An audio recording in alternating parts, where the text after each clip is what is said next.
My son's fork stopped halfway to his mouth. My daughter-in-law laughed first, that bright party laugh she saved for guests, and the whole table laughed with her. And nobody at that Christmas table noticed the judge in the doorway behind them. Standing so still, his coffee went cold in his hand, staring at the tattoo on my forearm like he'd seen a ghost rise up out of Ohio snow. "Sir," he said, "just that." And the room went quiet enough to hear the furnace click on. Nobody at my son's Christmas table knew who I really was. Not until that moment. Thank you for spending this evening with me. Before we start, I want to ask you something. Leave it in the comments below. Have you ever been made small by the very people who were supposed to protect you? Your answer matters more than you think, and just so you know, a few details in this story have been reshaped for the telling, but the heart of it, the part that matters, that part is true. My name is Walter Boone Callahan. I am 71 years old, and 3 months before that Christmas table went silent, I was standing in my own kitchen in Licking County, Ohio, holding a red envelope that would end up costing me almost everything I loved, and would save me too, in ways I never expected. But to understand why a circuit court judge stood up in the middle of dinner and called an old man in a flannel shirt, "Sir, you have to go back to where it started." Not at the courthouse. At the table. It was December 23rd. Snow had been falling since morning, soft and steady, the kind that makes the world quiet in a way that feels almost sacred.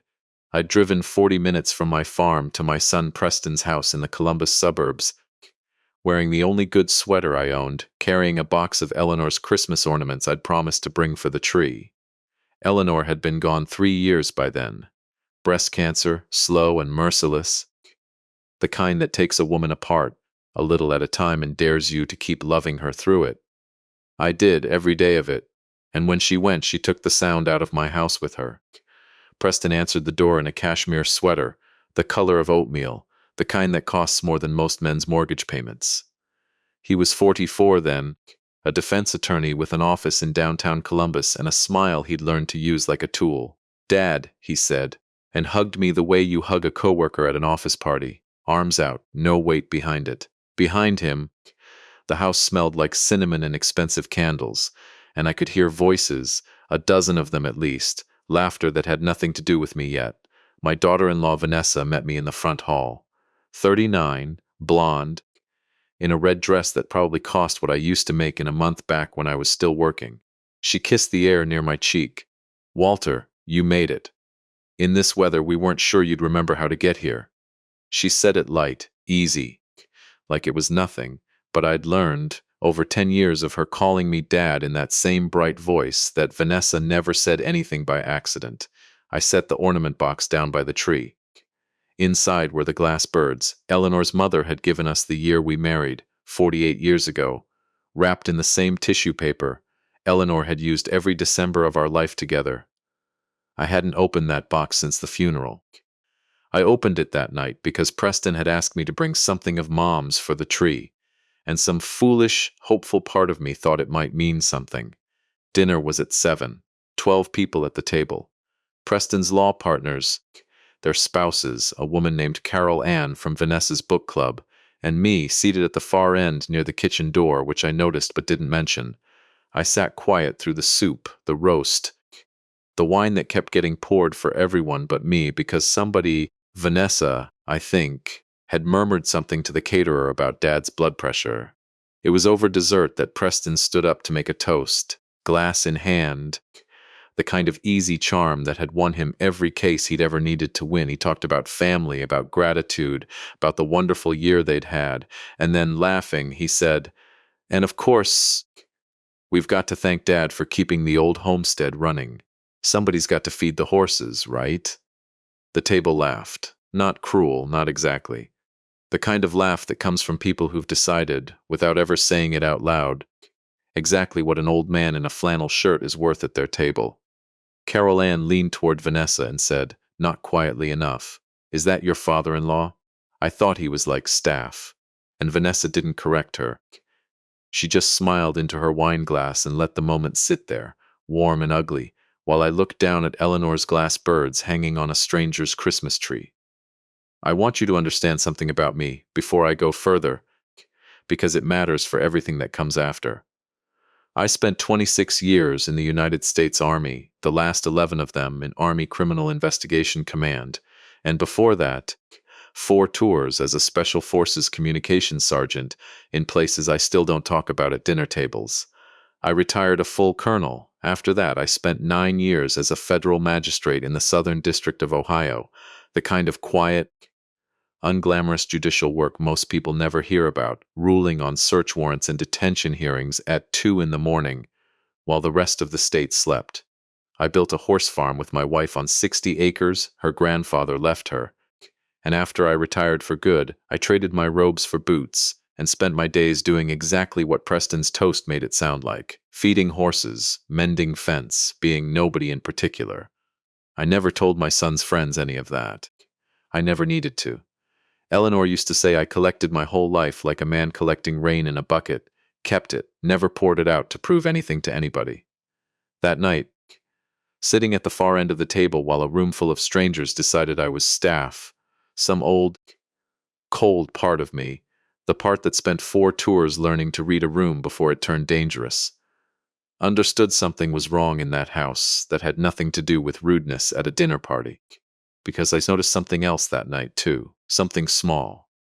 Preston's hands. He'd always had steady hands. Courtroom hands, Eleanor used to call them, the kind that never shake in front of a jury. But that night, twice, I watched him check his phone under the table, and both times, his thumb trembled just slightly before he silenced it. And once, when Vanessa touched his shoulder and murmured something in his ear, I watched the color leave his face for half a second before the easy smile snapped back into place, like a mask settling back over a wound. 30 years of watching people lie for a living teaches you to see the half second before the mask goes on. I'd seen it in murder suspects. I'd seen it in men about to lose everything. I hadn't expected to see it in my own son's face at his own Christmas table. I said nothing that night. I helped clear plates when nobody offered to let me, kissed Vanessa's air kiss goodbye, and drove home through the snow with Eleanor's empty ornament box on the passenger seat, because somehow, in all the laughing, nobody had thought to ask if I wanted to keep just one bird for my own tree. I didn't cry. I want to be honest with you about that, because this isn't a story about a broken old man weeping into his coffee. What I felt driving home that night wasn't grief, it was recognition. The particular cold clarity that comes when 30 years of training finally turns its attention toward your own family, and you start asking the questions you should have been asking for months. 3 days later, on December 26th, I found the envelope in my mailbox, red border, County Treasurer, Licking County, Ohio. Final noter stamped across the front in block letters. I stood at the end of my snow-packed driveway in the cold and opened it right there, my breath fogging the paper. Property tax delinquency, $51,200. Foreclosure proceedings would begin in 18 days if the balance wasn't paid in full. I read it 3 times. My hands didn't shake. Not that day. That would come later, and only when I needed them, to $51,000. I had wired that exact amount to Preston 7 weeks earlier, in early November, sitting at my own kitchen table on a Tuesday morning, because he'd called and told me the county had switched to a new online payment portal and asked if I wanted him to just handle it through his firm's accounting system. One less thing for you to worry about, Dad. I remembered every digit of that transfer. Confirmation number Cal 11470H1109. I have never in my life forgotten a number that mattered. The maples along my fence line stood bare and black against the gray sky. Eleanor had loved this land in every season, but especially now, in the hard quiet of winter, when the horse's breath came out in clouds, and the whole 60 acres looked like something holding its breath. Somewhere out past the barn was the ridge where her grandfather was buried, and past that, the 11 acres of untouched hardwood forest. Walnut, oak, hickory, that a timber assessor had once told me, half joking, was worth more than the rest of the farm combined if I ever wanted to sell the standing lumber rights. I folded the letter, put it in my coat pocket, and walked back to the house to call my son. My hand was steady on the phone. It wouldn't stay that way for long, but that afternoon, dialing his number, I still believed, some small, foolish, hopeful part of me still believed, that this was a mistake. That my son had not, in fact, stolen $51,000 from an old man's kitchen table and let him find out about it from a foreclosure notice in the snow. He answered on the fourth ring. Restaurant noise behind him, ice in a glass, someone laughing. Dad. Everything okay? The county sent a foreclosure notice, I said, keeping my voice level, the voice I used to use asking a witness where they were on the night in question. 51,000. They're saying it's never been paid. There was a pause, not the pause of surprise. I know that pause. I spent 3 decades listening for the difference between a man who's confused and a man who's calculating, and what came down that phone line was calculation, dressed up as concern. Dad, it's a clerical thing, I promise you. The county system is a mess this year. Everybody's getting duplicate notices. I paid that in November. I've got the confirmation right here somewhere. The letter says 18 days until they start seizure proceedings. You're panicking over nothing. Look, I'm at dinner with clients. Can I call you tomorrow and walk you through it? I promise, Dad, it's handled. And then, before I could answer, he said the phrase, the one I'd hear so many times over the coming weeks that I started writing it down, underlining it, the way you underline a witness's tell once you've caught it. You're just getting confused again, Dad, it's handled. The line went dead. No goodbye. I sat in my kitchen with the fire going. The foreclosure notice on the table between me and a cup of coffee gone cold, and I did something I hadn't done in almost a decade. I got out the black notebook. I want to tell you about that notebook because it matters more than almost anything else in this story. For 30 years, on the bench and before it, I kept a running record of everything. Testimony, timelines, small contradictions that meant nothing on their own but built, over weeks, into something a jury couldn't ignore. Eleanor used to tease me that I trusted that notebook more than I trusted my own memory, and she wasn't wrong. When you've watched enough people build a lie one comfortable inch at a time, you learn that memory bends toward comfort. Paper doesn't. I opened to the first blank page and wrote the date, December 26th. Wired $51,200 to Preston Nav 8, confirmation Cal 1470H109. Foreclosure notice received today. Preston. It's handled. Same phrase, September, twice. August, once. July, once, Missing statement from the farm's mineral rights account. I sat there a long time with that pen in my hand, looking at 4 months of it's handled, stacking up on the page like stones. Preston came to the farm 2 nights later, on the 28th, alone, no Vanessa. Driving up in the dark in his black Audi with his laptop bag over one shoulder, like he was walking into a depositions instead of his father's kitchen. He had a folder. He always had a folder these days. Printed statements, transaction records, the props of a man who'd learned that the appearance of paperwork was often more convincing than the truth of it. Look, he said, sliding the folder across my table. Here's the wire confirmation. See the date? November 8th. Same day you sent it to me, I forwarded it straight to the county treasurer's office. This has to be a processing error on their end. I looked at the papers. They looked real. That was the trouble with Preston. He'd never been a bad liar. He'd been a very, very good one, trained by 15 years of convincing juries that men who were guilty were not. I let my hand tremble slightly around my coffee cup. I was so worried, I said. I don't understand how the county could make a mistake like this. Of course you were worried. Preston's voice softened into the register he used for clients, for judges, for me. I should have called the second I saw the notice go out. I'm sorry, Dad. Listen.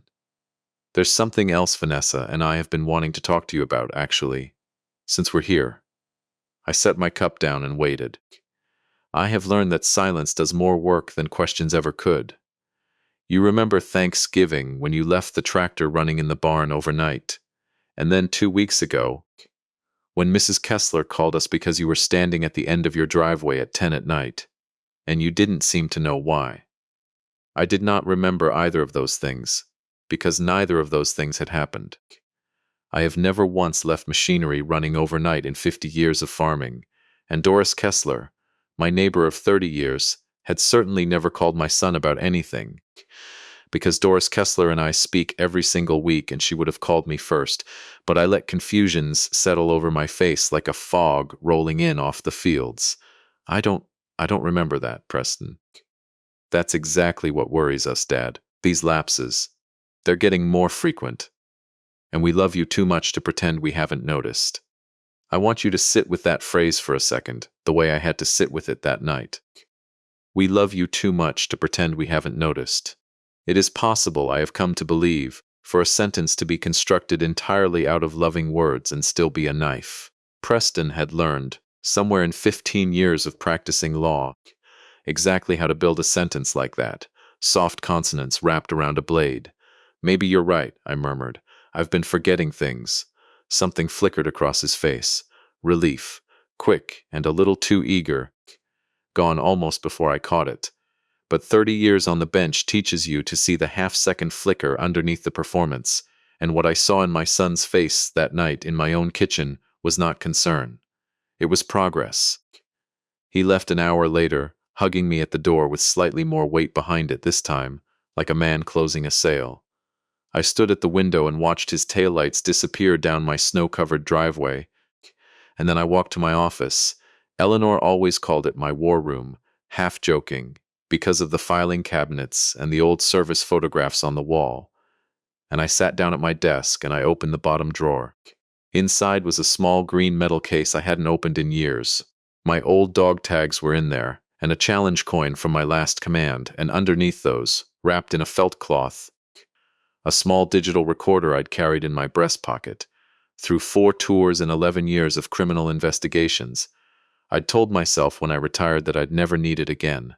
I turned it over in my hands for a long moment, feeling the weight of it, the particular cold clarity settling into my chest that I remembered from every serious case of my career. The moment when concern turns into method. Then I put in a fresh battery, and I began. The next morning, I called Doris Kessler before I'd even finished my coffee. She's 82, sharp as broken glass, and has lived on the property line north of mine since before Eleanor and I ever laid the first fence post.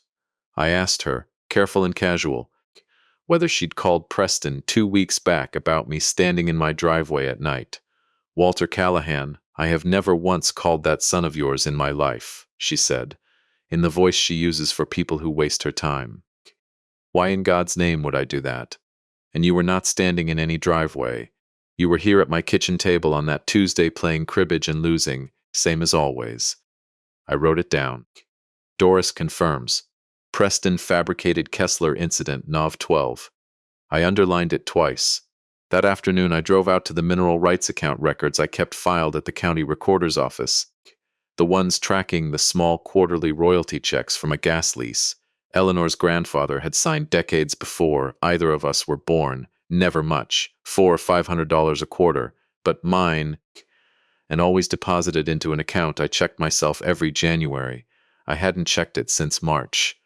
When I pulled the statement, 3 consecutive quarterly deposits were missing. Someone had changed the mailing address on the account to Preston's office downtown 8 months earlier. I hadn't authorized it. I hadn't even known it was possible without my signature, until I learned, later, exactly how it had been done. That was the moment the fog I'd let settle over my face at Preston's kitchen table burned off completely, and something colder and steadier took its place. I am a patient man. 11 years investigating fraud inside my own army teaches you patience the way nothing else can. You learn that the wrong move too early costs you the whole case, and the right move, held back just long enough, wins it outright. So I made a decision standing in that recorder's office with fluorescent light overhead and cold January light through the windows. I would give my son and his wife exactly what they expected to find. A confused old man slipping, and underneath that performance, I would build a case the way I'd built every case that mattered in my career, brick by brick, with paper that couldn't lie even when people could. Vanessa came to the farm alone, 3 days into January. On a morning so cold, the horse's water trough had iced over before I'd even finished breakfast. She let herself in without knocking. She'd had a key for years. Ever since the summer she and Preston helped me clear Eleanor's closet, though I'd never once seen her use it before that winter. and set a small amber bottle on my kitchen counter next to my coffee mug. "Morning, Dad." She had that bright, easy voice she used at Christmas dinners, the one built for guests. "I brought you something. Dr. Renfro said this should help with the memory fog. Completely natural, nothing to worry about."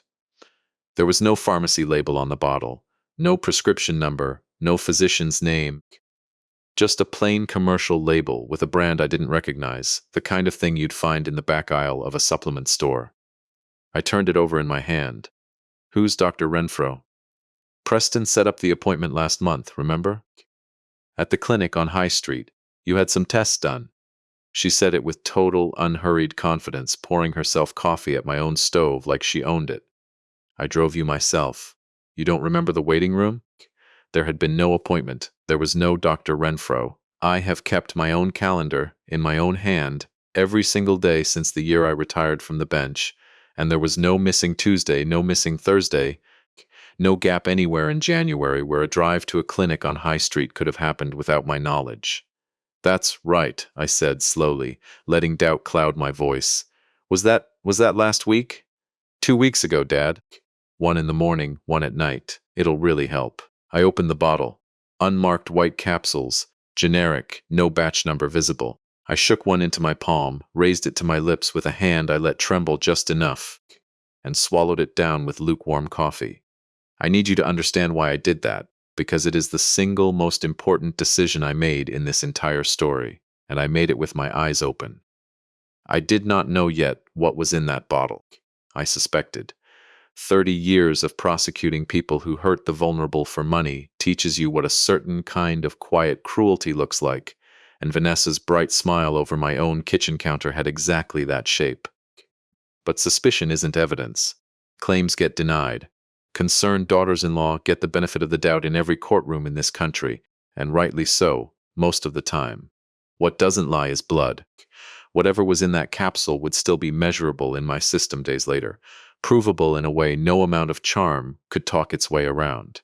So over the next 4 days, I took exactly 5 of those capsules, once with Vanessa watching over coffee, twice with Preston bringing them by just to check in, and twice more when Vanessa called to remind me, her voice warm as a fireplace, to take my morning dose.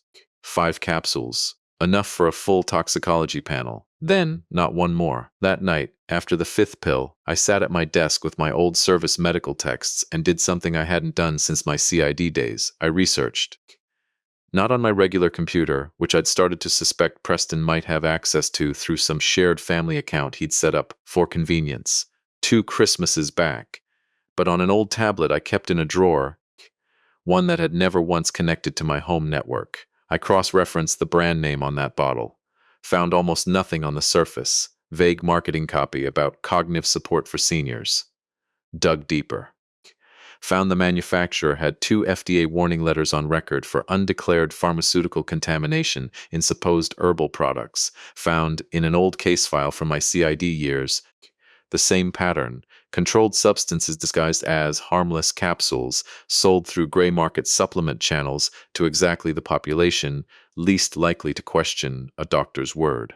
Whatever was in that bottle was not vitamin B12. I was almost certain of that before I ever got the lab results back. What I didn't yet know was how far they were willing to take it. I practiced in the bathroom mirror that night. The same routine I'd use for the next 6 days. Pill to the tongue, a sip of coffee, a small, natural cough into a handkerchief, the pill transferred, invisible, into my palm, and from there into a small leather pouch I'd cut down from an old wallet of Eleanor's, soft enough to make no sound in my cardigan pocket.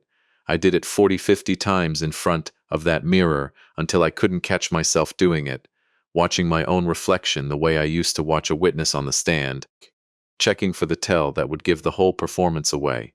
Preston started checking my bathroom after that. I noticed it on the 3rd day. He'd excuse himself during his visits, and I'd hear the toilet lid lift, a long pause. Water running, the lid closing again. "Just checking the pipes, Dad. Old houses, you know how it is." He checked 4 more times that week.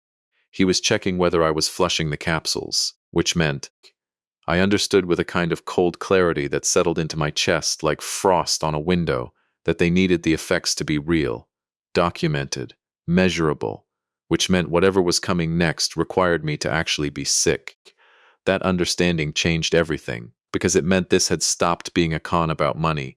I drove north to Cleveland on a Tuesday in mid-January, before dawn, in my old Ford pickup, the one truck on my property with no GPS, no OnStar, nothing that could report where I'd gone. 4 hours each way on back roads through a hard winter, because the man I was going to see had told me once, a long time ago, that if I ever needed help that couldn't show up in any system anywhere, I should come find him myself. No phone calls, no paper trail. His name is Dr. Marcus Reyes. We served together, not in combat, but in the years after, when I was building fraud cases against military contractors, and he was the forensic toxicologist the Army trusted with the cases too sensitive for a civilian lab. He'd left the service 15 years ago and built a private lab outside Cleveland that does contract work for county coroners across 3 states. I hadn't spoken to him in almost a decade. He answered on the second ring like no time had passed at all. Walter Callahan, I'll be damned. A pause, and then, because he'd spent 30 years reading the silence behind other people's voices too, his tone shifted entirely. What's wrong?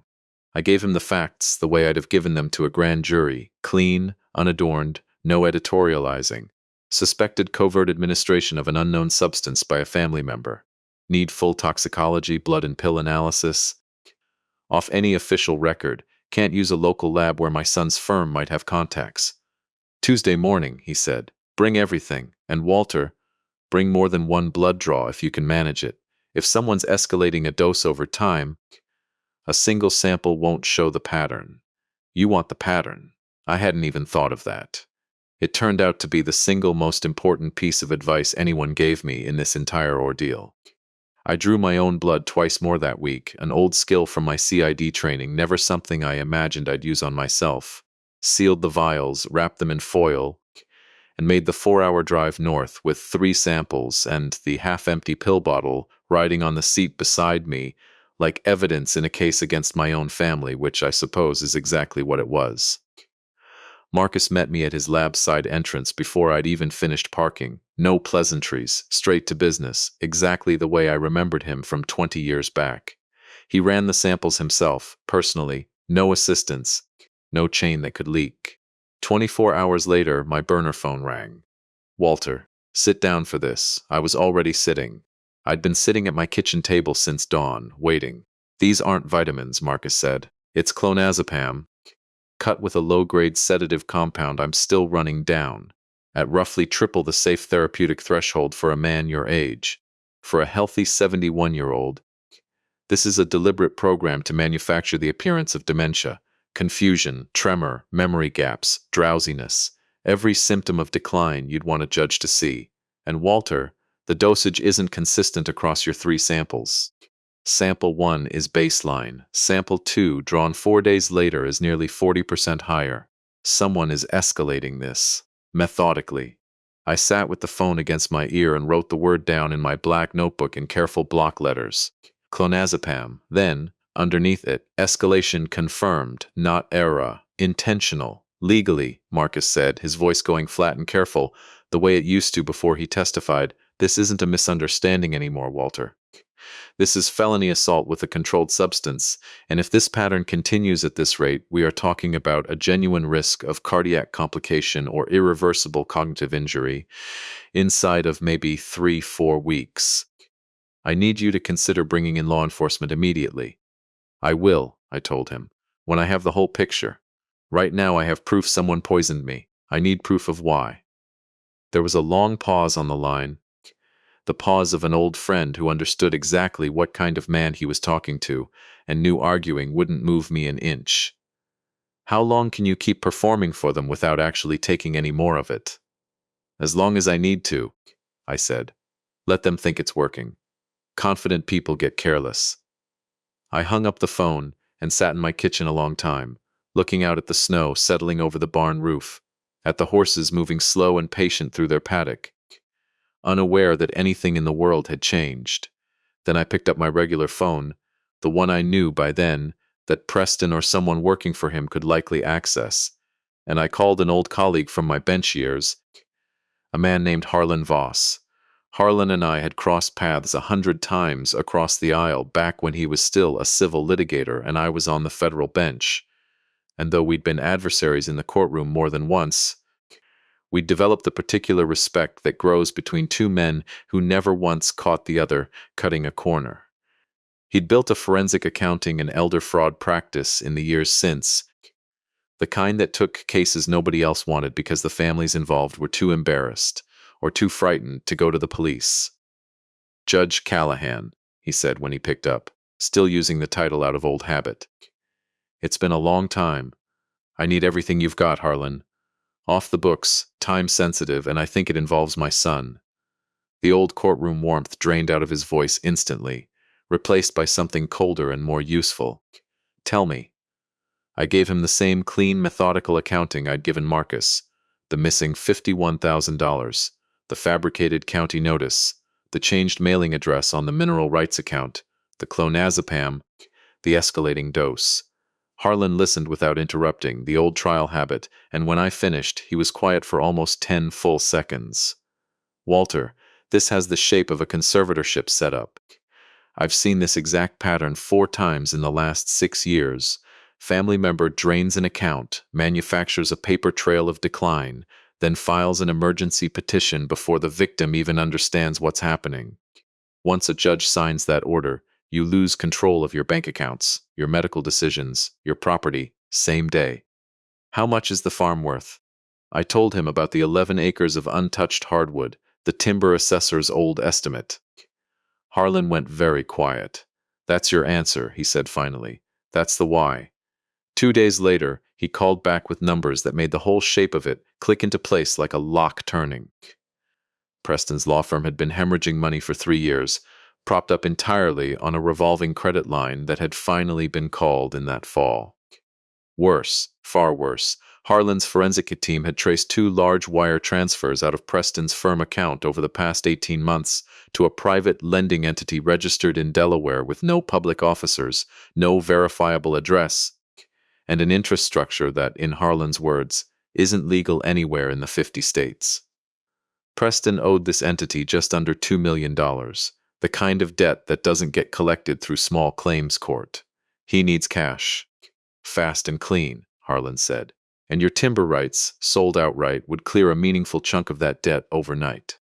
I sat with that for a long time after we hung up. My son, 44 years old, a good education I'd paid for out of a colonel's pension, a career I'd been proud of even when I never said so out loud, standing in my kitchen calling me confused while he drained my accounts to feed a debt to men who didn't send polite letters when payments were late. I want to tell you I felt only anger.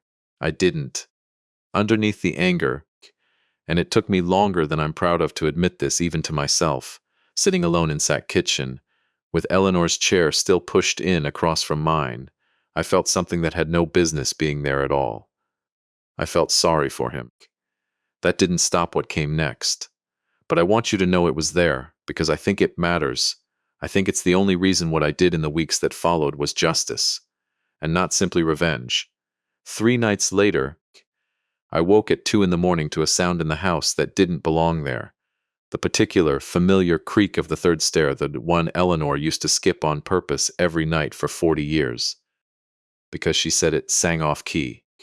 I lay still, listening, my old training taking over before conscious thought caught up to it. Soft footsteps.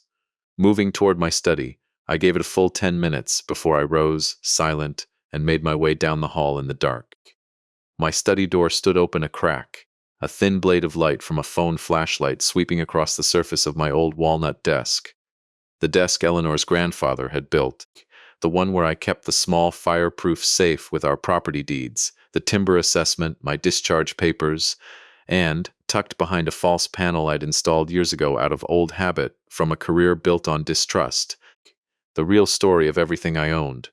I watched from the shadow of the hallway as a gloved hand tried the safe's dial, once, twice, testing numbers with the patience of someone who had clearly tried before. Vanessa. In my house, at 2 in the morning, working my safe by flashlight while my son, I had to assume, waited somewhere close by. I did not confront her that night. Every instinct I'd built across 4 tours and 11 years of investigations told me the same thing. Let them believe they're still ahead of you. A trap sprung too early catches nothing. I stepped back into the dark hallway, silent as I'd ever been anywhere in my life, and let her leave the way she'd come. And the next morning, over coffee with hands I let tremble just enough, I began building the one thing that would end this entire nightmare on my terms. In my courtroom, by my rules, I started building the trap. The safe held 4 decades of paper, property deeds to the farm, Eleanor's grandfather's original mineral rights contract, my discharge papers, the timber assessment Harlan's team had helped me update to its true current value, $900,000 for standing hardwood alone, more than double what I'd guessed years earlier. All of it real, all of it mine, and all of it. Over the next week, I began to quietly move. I drove to a bank 40 minutes outside the county, one where nobody would recognize my name from the courthouse or from Preston's firm, and rented a safe deposit box under Eleanor's maiden name, a small, private joke between us from years ago that only I would remember the significance of. The original deeds, the real timber assessment, the actual account statements, all of it went into that box, photographed twice for my own records, then locked away where no wax impression of any key in my house could ever reach it. In their place, I built a second set of documents.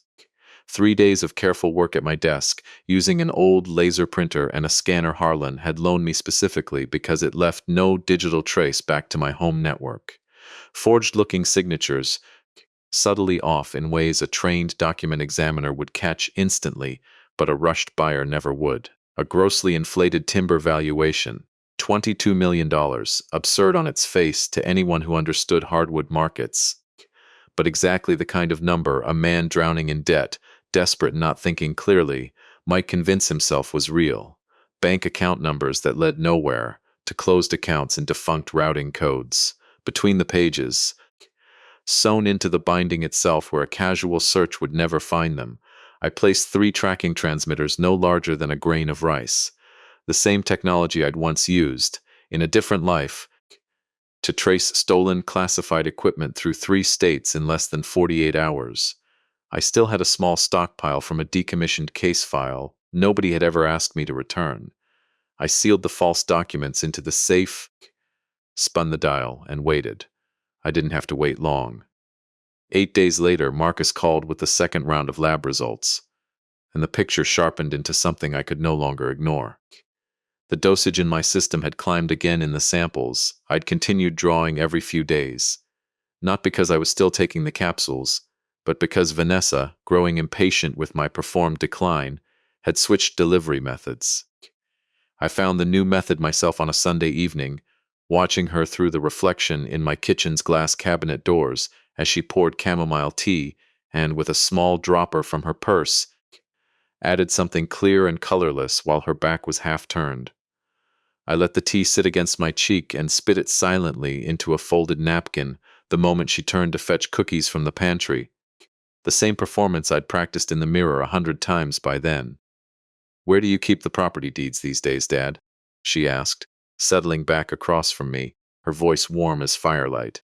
"Just so Preston and I know, in case anything happens and we need to handle things quickly." I let my hand shake around the teacup. I can't remember right now. That's okay." She smiled, patient, certain. "We'll find them." They already had, of course. Or thought they had. The false documents sat exactly where I wanted them, waiting. Preston came back alone 2 nights later with the paperwork I'd been expecting for weeks. A power of attorney, dressed up in careful legal language as estate protection. The pen already uncapped and set beside it on my kitchen table like an invitation. He talked for 20 minutes about protecting the family legacy, about making things easier, about how tired I must be handling everything alone since Mom passed. I let him talk. I picked up the pen, let it hover, let my hand tremble, and set it back down. "Tomorrow," I told him. "I'm too tired tonight." Frustration flickered behind his eyes before the practiced concern smoothed back over it. "Of course, Dad. Get some rest." 4 days later, Harlan's encrypted message came through on the tablet I'd started keeping specifically for his updates. The tracking transmitters had activated. Location: a private timber acquisitions office in downtown Columbus. One Harlan's forensic team had already connected, through the Delaware lending entity's own corporate filings, directly to the men Preston owed money. Someone had photographed every page of those false documents with a smartphone in my own study at 11:40 at night and transmitted them straight into the hands of the very people my son was trying to satisfy. The forged documents were already unraveling by the time Preston delivered them. Harlan's contact inside the timber buyer's own compliance office, a young associate who, it turned out, had no appetite for participating in fraud once she recognized the valuation numbers as nonsense, flagged the inconsistencies within 72 hours, and threatened to report the entire transaction to the state attorney general's office unless Preston produced clean, verifiable originals within 48 hours. He didn't have 48 hours, because that same week, Harlan's team confirmed something else. The emergency conservatorship petition had already been quietly filed in Licking County Probate Court 6 days earlier, listing 2 psychiatric affidavits from doctors I had never met, both of whom, bank records would later show, had each received $75,000 from an account traced back to Vanessa 3 days before signing their evaluations. The hearing was set for 4 days out, a closed emergency proceeding. If I failed a basic competency exam in front of a judge, conservatorship would be granted the same afternoon, and every plan Preston and Vanessa had built, the false timber sale, the desperate debt payoff, my farm, my land, everything Eleanor and I had built together for 48 years, would belong to them by sundown. I understood, sitting with that news in my quiet kitchen, that I had run out of room to wait. That was the night I made the second phone call that would end this the way it needed to end, not to a lawyer, not to a toxicologist, but to a man named Elias Okafor, a retired Army Command Sergeant Major I hadn't spoken with in almost 15 years. In 1994, in a place I still don't discuss, I'd pulled him out from under collapsed cover during an ambush that by every reasonable measure should have killed us both. He'd told me once, years later, over the only drink we ever shared together, that he owed me a debt he intended to spend the rest of his life looking for a chance to repay. He answered on the first ring like no time had passed. Colonel Callahan, I need eyes on my property, Elias, discreet, off any official record, and I need it fast. He arrived 2 nights later with a small technical team, moving through my farmhouse in complete silence, installing recording equipment behind the fireplace mantel and thermal cameras, disguised as weather sensors along the tree line, covering every approach to the house. 25 minutes, start to finish, and not a trace left behind. The trap was set, the hearing was 3 days away, and on the second of those 3 nights, everything I had built came together at once, not in a courtroom, but in my own snow-covered yard, at midnight. In front of a camera I knew my son was already holding. I stripped down to thin pajamas, walked barefoot out into 8-degree cold onto frozen gravel, and stood in the open with my arms raised, calling Eleanor's name into the falling snow, the way grief might genuinely make a broken old man do, timing it by the thermal footage Elias's team would later hand over, to begin 30 seconds before Preston's headlights ever swept the driveway. He filmed every second of it, his voice shaking with something that might have been guilt and might have been relief that his plan was finally working. This is exactly what we needed, I heard him say to Vanessa, not knowing Elias's hidden cameras were capturing his voice as clearly as the fireplace recorder had captured every conversation in my own living room for the past 2 weeks. They didn't know that the thermal footage told a very different story than Preston's phone video. One that showed an old man calmly checking his watch on his own porch before stepping out to perform for a car that hadn't arrived yet. 3 days later, on the morning of the emergency hearing, deputies came for me at 7:30, exactly as the law required. I let them dress me in the clothes Vanessa had left out the night before. A threadbare flannel shirt, jeans gone soft and stained at the knee, boots scuffed enough to look like decades of hard use. I understood the message. Present the judge with a broken-down old farmhand, and the ruling would take care of itself. I wore every piece of it into that courtroom without complaint. Preston's attorney opened with practiced confidence. laying out the psychiatric affidavits, the video of me wandering the snow calling for my dead wife, financial records built entirely on the $51,000 he himself had stolen and dressed up as evidence of my own mismanagement. The judge, a man I'd never once met in my 9 years on the federal bench, since Licking County probate sat well outside my old jurisdiction, listened with careful professional attention, exactly the way a good judge should. "Mr. Callahan," he said, turning to me at last, his voice gentle in the particular way judges reserve for the elderly and the frightened, "do you understand why you're here today?" I lifted my head. I straightened my spine, vertebra by vertebra, the way I hadn't allowed myself to in nearly 3 weeks of careful performance, and I rolled back my left sleeve. There, on my forearm, faded but unmistakable after 50 years, sat the small, jagged burn scar and the crude blue-black tattoo beneath it, a set of coordinates inked by a medic in a jungle clearing in 1974, the exact spot where a 23-year-old radio operator named David Whitfield had bled out under my hands until a medevac finally reached us. Coordinates I had carried on my own skin for half a century because some things you don't need reminding of, but you keep the mark anyway. The judge's gavel stopped mid-air. His face went the color of old paper. "That scar," he said, his voice cracking clean in half. "Colonel Callahan, sir." He was on his feet before he seemed to realize he'd moved, one hand pressed flat against his own chest, over a spot where, I would learn in the minutes that followed, his own father, David Whitfield's younger brother, raised on stories of the colonel who'd carried his uncle's coordinates on his arm for the rest of his life, had told him about the man who'd made it possible for that family to bury David at all, instead of losing him to a jungle with no marker and no name. "It's been 50 years, Your Honor," I said, and my voice, for the first time in 3 weeks, did not tremble at all. The courtroom went utterly silent. Behind me, I heard Vanessa's sharp intake of breath, and Preston's chair scrape back an inch, and neither of them moved another muscle as I began, item by item, to lay Harlan's evidence, and Marcus's toxicology reports, and Elias's thermal footage, and 50 pages of forged documents across the clerk's table, the same way I'd laid out evidence 1,000 times before, in a different robe, in a different life for 30 years. Judge Whitfield vacated the conservatorship order before the recess bell finished ringing. Bench warrants followed within the hour. Conspiracy, elder financial exploitation, forgery, administering a controlled substance with intent to harm.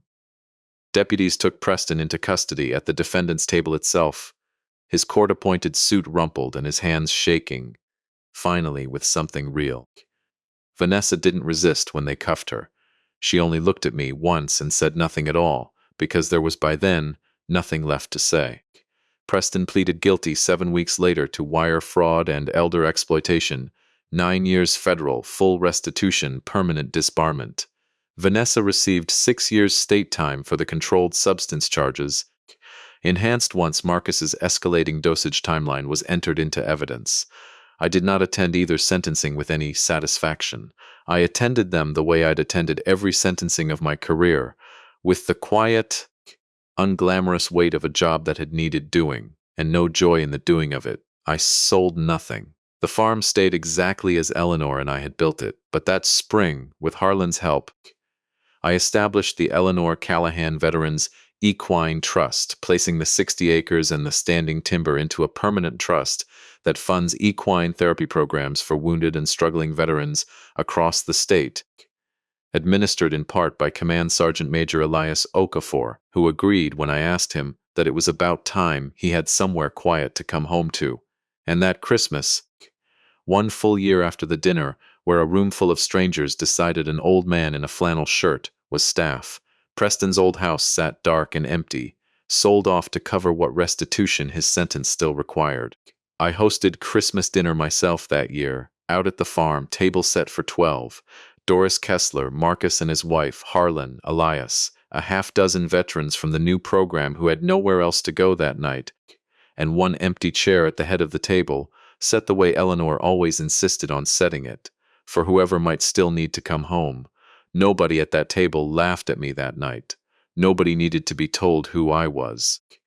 To you listening tonight, if there's one thing this whole ordeal taught me, It's this. The people who are quickest to decide what you're worth are very often the people who've never once bothered to ask. Stay quiet if you need to. Watch. Write things down. The truth has its own timeline, and it very rarely needs your anger to arrive right on schedule. If this story meant something to you, I'd be grateful if you left a comment below and told me, what would you have done differently, sitting at that table? Share this with someone who needs to hear it tonight. And if you're new here, consider staying a while. There are more stories like this one waiting for you. Thank you for staying with me until the very end. I read every single comment you leave. And as always, a reminder that certain details in tonight's story were reshaped for the telling, but the lesson at its heart is one I hope you carry with you.